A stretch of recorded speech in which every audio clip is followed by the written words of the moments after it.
আমরা ক্লাস 7 এর ইংরেজি চ্যাপ্টার 7 এ 7.2 যে অ্যাক্টিভিটিজ আছে বিশেষ করে ভার্ব নিয়ে সেটা বিস্তারিত আলোচনা করব। চলুন শুরু করা যাক। প্রথমে আমরা ইনস্ট্রাকশনটা দেখে নেই। Read the note given below and discuss in group or pairs. আমাদের পেয়ারে নিচের যে নোটটা আছে এটা নিয়ে ডিসকাস করতে বলছে। তো আমরা জানি ভার্ব দুই প্রকার, একটা হচ্ছে প্রিন্সিপাল ভার্ব, একটা হচ্ছে অক্সিলিয়ারি ভার্ব। প্রিন্সিপাল ভার্ব হচ্ছে ওই ধরনের words that generally expresses an action or state something. যেমন এক্সাম্পল হিসেবে যদি আমরা ধরি টু এক্সপ্রেস অ্যান অ্যাকশন, কোনো কাজকে প্রকাশ করার জন্য মাই ফ্রেন্ড হেল্প মি, এটা সরাসরি আমাকে সাহায্য করছে, সো এটা একটা action.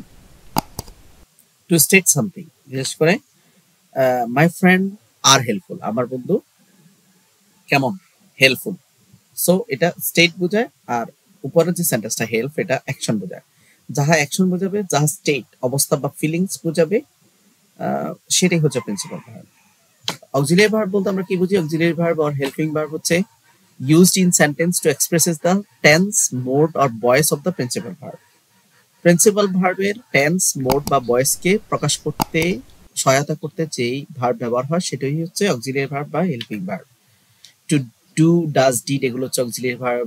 Ham, is, are, was, were, be, being এগুলো auxiliary verb. To have, has, had, having auxiliary verb.